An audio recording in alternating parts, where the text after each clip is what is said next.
오늘 우리가 함께 읽은 말씀을 가지고 선으로 악을 이기라는 제목으로 같이 말씀을 나누고자 합니다. 21절에서 바울 사도는 악에게 지지 말고 선으로 악을 이기라고 권면합니다. 이 권면은 앞에 14절부터 20절까지의 요약이기도 합니다. 악에게 지지 말고란 악에게 정복당하지 말라는 말씀입니다. 악에게 정복을 당하지 않으려면 어떻게 해야 할까요? 악에게 정복당하지 않고 오히려 이기기 위해서는 선으로 대항해야 한다는 것입니다. 그래야 할 때 비로소 성도가 하나님께 속해 있으며 예수 그리스도의 십자가를 통해서 나타난 하나님의 사랑을 세상에 드러낼 수가 있기 때문에 그렇습니다. 그러므로 선으로 악을 이길 수 있는 사람은 예수 그리스도를 통해서 하나님을 믿는 사람뿐입니다. 그리스도인이 성령의 도우심을 받을 때만 선으로 악을 이길 수가 있기 때문에 그렇습니다. 사람이 악에게 질 수밖에 없는 이유가 있습니다. 바로 악을 대하는 태도 때문입니다. 14절에 보면 박해를 받으면 자신을 박해하는 자에 대한 태도가 나오는데 저절로 저주가 나오게 된다는 것이죠. 우리가 차를 운행하다가 까닭없이 뒤에서 빵빵거리고 위협운전을 하고 그렇게 하면 은근하게 저 차가 까불다가 가다가 펑크라도 나면 좋겠다. 그 생각이 들 수가 있죠. 실제로 차가 고장나서 서 있는 것을 보면 은근히 고소하다는 생각이 들 수도 있습니다. 15절 말씀에 보면 기분이 언짢고 불쾌한 곳을 피하고 싶어하는 우리의 심리를 보여줍니다. 잔치집은 인심도 후합니다. 같이 즐거워하는 것이 별로 어렵지 않습니다. 하지만 슬픔이 있는 곳은 우리의 마음을 우울하게 하기 때문에 그런 장소를 피하고 싶어 하는 겁니다. 16절에 보면 남보다 높아지고 싶고 남보다 지혜 있는 채 하고 싶어 하는 심리가 나옵니다. 다른 사람에게 대접받고 싶고 인정받고 싶은 마음 때문에 은근히 자기를 드러내는 잘난 채 하는 그러한 삶을 살기 쉬운 것입니다. 17절에 보면 누구에게나 악을 악으로 갚고 싶어 한다는 것을 말씀하고 있습니다. 우리에게 잘해주는 사람에게는 우리도 잘하고 싶지만은 잘하지 못하는 사람에게는 그에 상한 뭔가를 갚아주고 싶어 하는 것이죠. 잔소리 많이 하고 아내를 알아주지 않고 아침마다 음식 타박이나 하고 이렇게 하는 남편에 대한 아내의 소심한 복수 이야기를 여러분 좀 들어보셨을 겁니다. 살림 잘 못한다고 애 숙제를 제대로 돌보지 않았다고 잔소리하고 아침에 남편이 출근하자마자 너무나 얄미워서 즉시 화장실로 가서 남편 칫솔로 물때 묻은 세면대를 박박 문질러 닦습니다. 그리고는 물에 대충 헹궈서 걸어놓았는데 저녁에 퇴근한 남편이 돌아와서 식사하고 양치질을 하는데 뒤에서 혼자 웃으면서 이제야 비로 내 기분이 좀 풀린다. 우리의 죄된 본성은 우리가 당하는 부조리한 상황을 받아들이지 못하게 합니다. 오히려 몇 배 더 갚아주고 싶어하는 거죠. 악에게 진다는 것은 성도가 악한 일을 할 때에 스스로 좌절해 버리거나 자신이 당한 악행에 불의한 방법으로 되갚기 위해 대응하는 태도를 말하고 있는 것입니다. 악에게 굴복하여 깊은 절망에 빠지거나 악인과 같은 행동을 하거나 더 나아가 더 큰 악을 만들어내는 경우를 악에게 친다. 그렇게 이야기를 하는 겁니다. 그리스도인은 악한 일을 당한다고 하더라도 그렇게 해서는 안 된다는 것입니다. 그리스도인은 악을 선으로 이겨야 합니다. 성도가 악에게 지지 않고 이기려면 어떻게 해야 될까요? 14절에서 박해하는 자를 대하는 태도가 나옵니다. 너희를 박해하는 자를 축복하라. 축복하고 저주하지 말라 했습니다. 박해하는 자는 성도를 핍박하기 위해서 있는 것도 없는 것도 온갖 수단과 방법을 가리지 않고 덤벼드는 그러한 악한 자의 모습을 말하고 있습니다. 바울은 막연한 상황을 예시하는 것이 아닙니다. 지금까지 그가 일상적으로 겪어왔던 일입니다. 모함과 온갖 모욕과 구타를 당하고 억울하게 감옥에 갇힌 것이 한두 번이 아니었습니다. 이 얼마나 억울한 일입니까? 구타를 당한다고 할 때 혹은 매질을 당한다고 할 때에 그것은 그냥 몇 번 이것도 기분 나빠요. 요즘은 그런 일이 없지만 옛날에는 학교 선생님들 중에도 조금 생각지 못하는 오랫동안 마음에 안 좋게 남는 그러한 경우로 아이들 비교육적으로 다른 경우가 있더라고요. 잘못하는 두 아이를 불러세놓고 서로 뺨때기를 시키는 그런 일들이 있어요. 뺨을 맞으면 얼마나 기분 나쁩니까? 그런데 바울은 거의 죽음에 이를 정도의 이러한 매질을 5번 이상을 맞았습니다. 이런 부당한 일을 당하면 자신을 박해하는 자를 향한 분개심과 보복심이 생길 수밖에 없습니다. 그러면 자기를 괴롭힌 자들에게 저절로 저주를 퍼붓고 싶은 마음이 생기는 겁니다. 그런데 바울은 오히려 그들을 향하여 축복하라고 합니다. 바울 자신이 그 부당한 상황에서도 분개심과 보복심을 버리고 저주 대신에 축복하였습니다. 자신을 박해하는 원수를 축복한다는 것은 그들을 마음으로 용서하면서 하나님의 은혜가 자신에게 임했던 것처럼 그들에게도 임하기를 바란다는 겁니다. 예수님이 자신을 십자가에 못 박는 자들에게 그렇게 하셨습니다.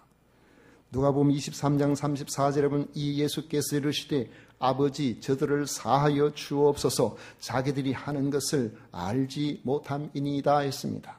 주님은 마태복음 5장 44절에 보면 나는 너희에게 이르노니 너희 원수를 사랑하며 너희를 박해하는 자를 위하여 기도하라 그렇게 말씀하셨는데 주님께서 바로 말씀하신 대로 그렇게 사셨던 것입니다.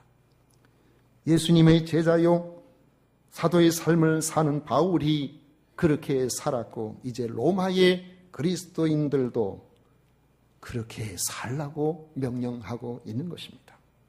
사람의 인심은 항상 자신의 감정을 최우선하여 살게 됩니다. 우리는 내 감정이 참 중요하다고 생각하고 내 감정에 충실합니다. 그러나 그리스도인은 내 감정에만 충실하지 말고 다른 사람들의 처지에도 관심을 가지고 그들의 기쁨에 함께 기뻐해주고 그들의 슬픔과 그들의 공경, 그들의 불행에 한 지체로서의 슬픔을 가지고 살라고 말하고 있는 것입니다. 우리는 어떠합니까? 다른 사람의 처지에 관심을 가지고 그들의 기쁨에 함께 기뻐하고 그들의 슬픔에 같이 슬퍼하고 우리는 살아가고 있습니까? 아니면 내 감정을 항상 최우선으로 삼고 내가 마음이 언짢으면 다른 사람이 어찌됐든 전혀 상관하지 않고 함부로 행동하는 그러한 삶을 살고 있지는 않습니까? 그렇게 하지 말라는 것이죠. 같이 기뻐하고 같이 슬퍼하려면 한 몸 의식을 가지고 있어야 됩니다. 한 몸의 지체는 서로 비교하지 않습니다. 오른손과 왼손이 서로 잘났다고 다투질 않습니까? 손과 발이 서로 낫다고 자기를 더 귀하게 여기고 그렇게 하지 않습니다. 하나님 보시기에 우리는 다 주님의 몸입니다. 다 중요합니다. 그래서 서로를 높이고 서로 위로하며 오손도손 살기를 원하시는 것입니다. 그래서 바울은 16절에서 서로 마음을 같이 하며 높은 데 마음을 두지 말고 도리어 낮은 데에 처하며 스스로 지혜 있는 채 하지 말라고 말하고 있습니다. 또 할 수만 있으면 모든 사람과 화목하라고 명령하고 있습니다. 성도들과는 좋은 관계를 가지고 살아가는데 내가 모르는 사람, 믿지 않는 그런 사람들과는 사이가 좋지 않은 그런 경우가 있습니다. 그런데 우리는 이것을 당연하게 생각하면 안 된다는 거죠. 교회 안에도 내 마음에 드는 사람들끼리만 잘 지내고 커피를 대접해도 항상 그 사람에게만 대접하고 그렇게 하는 것은 주님께서 기뻐하시는 그런 모습이 아닐 수도 있습니다. 우리가 가진 신앙을 사람들이 싫어하는 것은 할 수 없지만 우리의 삶의 모습을 싫어하는 것은 우리에게도 책임이 있다는 것입니다. 17절의 말씀처럼 악으로 악을 갚지 말고 모든 사람 앞에서 선한 일을 도모함으로 할 수만 있으면 다른 사람들과도 조화를 이루면서 살려고 해야 한다는 겁니다. 어떻게 하면 이게 가능할까요? 기회 포착을 잘해야 됩니다. 기회 포착을 잘하려고 하면은 우리가 어떤 경우에 내가 모든 사람들과 화목하며 살아갈 수 있을까? 심지어는 내게 별로 좋게 대화하지 않는 그러한 사람들까지도 어떻게 하면 그들과 화목한 그런 삶을 살아갈 수 있도록 해볼까? 이런 걸 여러분 좀 생각해 볼 필요가 있는데, 우선적으로 생각해 보면요, 사람과의 관계는 인간관계가 회복되는 많은 경우가 길흉사에 서로 관심 가지고 돌아보면 사람과의 관계는 잘 회복이 됩니다. 내가 비록 어떤 사람과의 관계가 별로 썩 좋지는 않다고 할지라도, 날 별로 좋아하지 않는 사람이라고 할지라도, 그러한 사람이 좋은 일을 당했을 때에 혹은 어려운 일을 만났을 때 여러분 그런 사람들에게 관심을 가져야 됩니다. 어떤 사람은 남의 기흉사에는 절대로 가지 아니하면서도 자신의 일은 2번, 3번 알리는 사람도 있어요. 장래와 같이 급박한 그러한 일들은 정신이 없어서 알릴 수가 없으니까 다른 사람이 알려줄 수가 있습니다. 그러나 결혼과 같은 이런 일들은 초청을 본인이 해야 됩니다. 물론 다수에게 일일이 다 할 수 없는 그런 상황에 서로 아는 처지에 공개적으로 해도 되는 그런 경우가 혹 있기는 있지만은 대부분. 그런데 어떤 사람들은 다른 사람의 결혼식에는 전혀 관심도 없고 가지 않으면서 자기 가정에 좋은 일이 있으면은 그걸 초청장을 보내고 카톡에 보내고 문자로 보내고 밴드에 올리고 계속 보내는 그런 사람들도 있어요. 어쨌든 성도는 기중사에 잘 참여하는 것이 좋습니다. 특히 날 흉보고 욕하는 사람, 내게 대해서 별로 좋지 않게 그렇게 하는 이런 사람들의 기중사에 참여하는 것은 대단히 너그럽고 지혜로운 일이 됩니다. 여러분 한번 시도해 보십시오.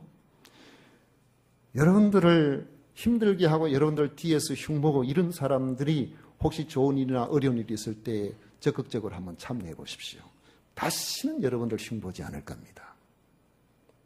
날 박해하는 사람이, 날 힘들게 하는 사람이 병원에 입원하거나 어려움을 당했을 때에 그런 소식을 들으면 잘 됐다 이렇게 생각하지 말고 그를 찾아서 문병하고 적극적으로 도와주어 보십시오. 하루아침에 원수가 변해서 친구가 될 것입니다. 20절을 보십시오. 내 원수가 줄이거든 먹이고 목마르거든 마시게 하라. 그리함으로 내가 숯불을 그 머리에 쌓아놓으리라 했습니다. 날 흉보고 다니는 원수가 어려움을 당하면 하나님이 그를 벌 주셨다고 생각할 것이 아니고 하나님께서 그에게 십자가 사랑을 전할 기회를 내게 주셨다고 생각하고 그 기회를 포착하라는 것입니다. 그리고 적극적으로 그를 도와주라는 겁니다. 그렇게 하면 마치 머리 위에 숯불이 놓여서 뜨거움을 느낀 사람처럼, 머리에 숯불 놓이고 가만히 있을 사람은 누가 있습니까? 갑자기 뜨거워서 화들짝 놀라겠죠. 아, 이거 내가 뭐 잘못했구나. 저 사람에 대해서 내가 뭔가 잘못 알았구나. 그래서 하나님의 사랑을 깨닫게 만들어 주는 것입니다. 내 허물을 말하고 다니는 사람이 있다면 같이 허물을 말하지 말고 오히려 그런 사람의 좋은 점이 무엇인가를 유심히 살펴보십시오. 어떤 사람이라도 100% 좋은 사람은 없습니다. 어떤 사람이라도 100% 나쁜 사람은 없어요. 살펴보면 좋은 점도 있고 그렇지 않은 점도 있는 겁니다. 안 좋은 것을 보려면 안 좋은 것만 보이지만 좋은 것을 보려고 노력을 하면 좋은 것도 보입니다. 그러면 그 좋은 점을 살펴보고 다른 사람 만나면은 계속해서 그 사람의 좋은 점에 대해서 조금 과장을 조금 섞어가지고 넉넉하게 칭찬해 보십시오. 사실은 우리는 객관적인 사실을 정확하게 판단할 능력이 없습니다. 어떤 사실에 대해서 내 감정을 이입을 하기 때문에 내가 좋게 보면 크게 좋게 보일 수도 있고, 내가 별로 좋지 않게 보이면 다른 사람 다 좋아도 그 사람에 대해서 별로 안 좋게 그렇게 보일 수도 있는 거거든요. 적극적인 그런 마음을 가지고 그렇게 나의 허물을 이야기하며 다니는 그런 사람들에게 칭찬하고 또 칭찬하고, 만나는 사람들마다 칭찬하고 그렇게 다녀보십시오. 더 이상 내 허물을 말하고 다니지 않게 될 것입니다. 오히려 어느 순간에 그는 돌아다니면서 아무개 옛날에 보니까 안 좋은 사람인 줄 알았더니 겪어보니까 사람 괜찮더라 이러면서 좋은 이야기를 하게 돼요. 서로 간에 윈윈하는 이런 일들이 벌어지게 되는 겁니다. 실제로 사람을 겪어보면 그 사람에 대해서 어떤 생각을 갖느냐에 따라서 완전히 다른 평가를 내릴 수도 있습니다. 제가 경험해 보기로는 상당히 안 좋은 이야기들을 늘 이렇게 듣는 그런 사람인데도 만나서 이야기를 나눠보면 생각밖에 좋은 사람들이 많이 있더라고요. 그래서 그런 좋은 점은 이야기하고 별로 좋지 않다고 생각되는 것들은 한쪽 귀로 듣고 한쪽 귀로 흘려버리고 이렇게 지나다 보면은 그러한 사람들이 우리가 이전에 가졌던 모든 선입견들을 다 깨쳐버리고 정말 괜찮은 사람으로 드러나는 경우가 얼마나 많은지 모릅니다.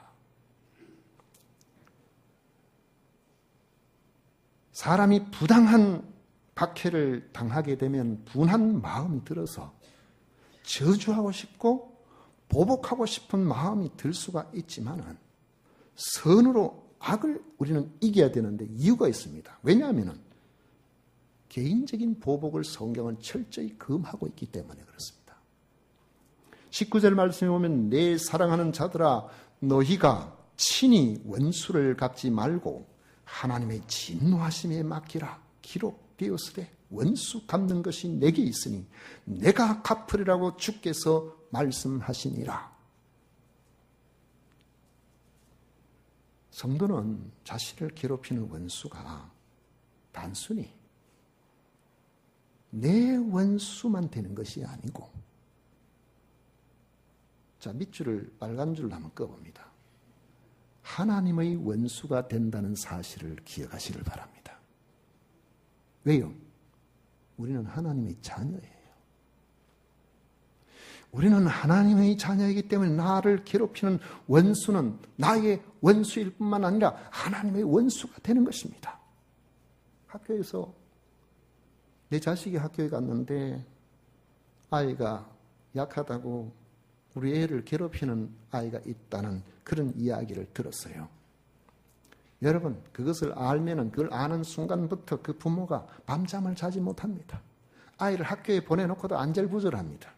이걸 찾아가서 해결하려는지 아니면 아이를 괴롭히는 아이를 잡아서 어떻게 해결하려는지, 어쨌든 그 문제를 해결하기 전까지는 마음이 놓이지 않아서 계속해서 관심을 가지게 된다는 거죠. 그런데 아이가 자기가 괴롭힘을 당하고 힘든 일을 만났는데 부모에게는 말하지 아니하고 혼자 끙끙거리면서 앓다가 보복하려고 흉기를 몸에 지니고 가서 만약에 무슨 사고를 쳤다 해보십시오. 큰일 납니다. 그렇게 되면은 그 자신의 인생을 완전히 망쳐버리게 된다는 거죠. 그냥 부모에게 자식이 알려주고 기다리기만 하면 되는 겁니다. 나머지는 부모가 알아서 문제를 해결하는 것이죠. 성도는 하나님께서 내 아버지가 되심을 알고 하나님께서 친히 처리해 주시기를 기다려야 하는 것입니다.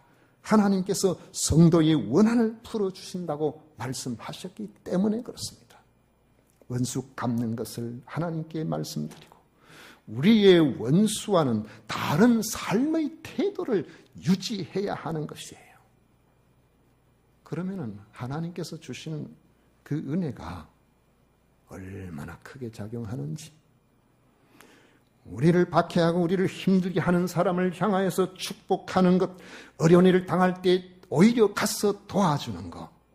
이거 하나님의 뜻을 이루어드리는 일입니다. 우리가 너무 힘들고 너무 어려운 그런 일들을 당하게 되면 마음속에 아이고 저 사람 가다가 사고나 났으면 좋겠다. 저건 뭐 어때가 무슨 일이 있으면 좋겠다. 이런 마음이 들 수가 있는데 바로 그때 우리가 정신을 차리고 하나님 아무개 복을 주시기를 바랍니다. 아무개를 형통하게 해주시기를 바랍니다. 하나님 제가 그를 위해서 축복합니다. 그가 잘 되기를 바랍니다. 여러분 그렇게 기도하면 하나님께서 얼마나 좋아하시는지를 몰라요. 하나님께서 좋아하셔서 어느 날 나를 괴롭히고 나를 힘들게 하던 그 사람이 오히려 내게 찾아와서 손을 붙들고 미안하다고 하는 그런 날이 오게 될 겁니다. 만약에 그 축복이 그에게 가지 않으면 하나님께서 말씀하셨어요. 복을 비는 그 복이 바로 너에게 돌아올 것이라고 그렇게 말씀하신 것입니다.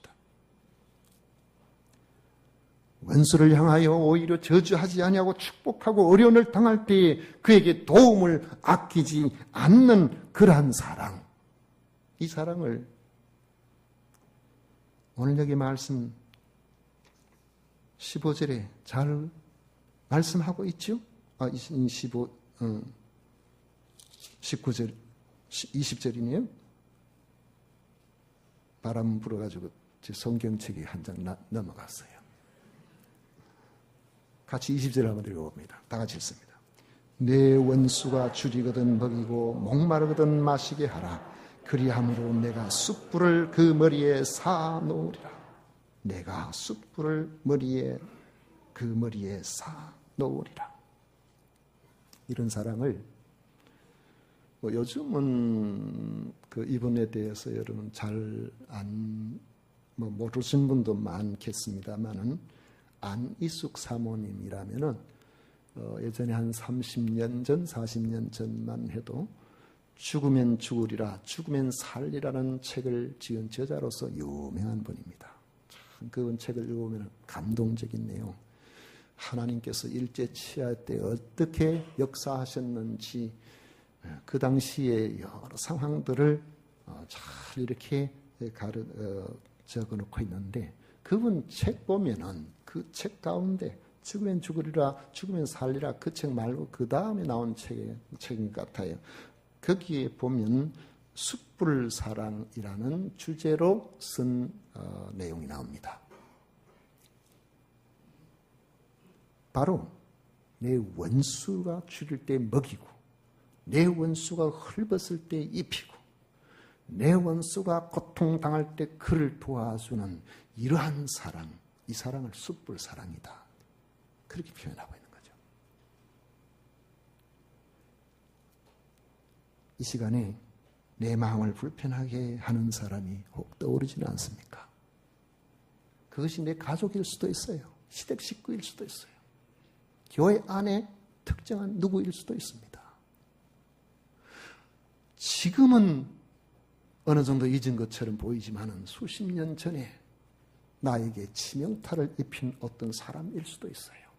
그 사람만 생각하면 속이 울렁거리고 그 사람만 생각하면 마음이 이상해지고 한순간에 어지러워지는 그런 경우도 있습니다. 여러분 이런 사람이 있다면 머릿속에 그 사람이 누군지 한번 떠올려 보십시오. 그리고 여러분 이 시간 이후로부터 그를 축복하시기를 바랍니다. 그가 잘 되기를 축복하세요. 그가 하는 일들이 형통하기를, 그가 건강하기를 여러분 축복해 보세요. 하나님께서 여러분 가슴 속에 응어러져 있는 모든 것들을 불로 녹이듯이 한순간에 여러분을 평안케 해 주실 것입니다. 저주 대신 축복함으로 그의 머리에 숯불을 올려놓으시기를 바랍니다. 말씀을 맺습니다. 성도 여러분, 우리는 악을 악으로 갚는 사람이 아닙니다. 오히려 선으로 악을 이겨야 하는 사람입니다. 그것이 우리 아버지가 되시는 하나님을 아버지로 신뢰하는 삶의 방식입니다. 선으로 악을 이기면 그것 때문에 우리가 당한 그 악 때문에 더 안 좋은 상황, 더 나쁜 길로 빠질 수 있도록 사단이 틈을 노리고 있는데 그 사단의 모든 계획들을 봉쇄해버립니다. 하나님께서 우리 영의 아버지로서 직접 개입하셔서 놀랍게 해결하시는 그 일들을 경험하게 될 것입니다. 이런 은혜가 선으로 악을 이기기를 원하는, 그리고 그것을 결심하는 여러분 모두에게 나타나시기를 축복합니다.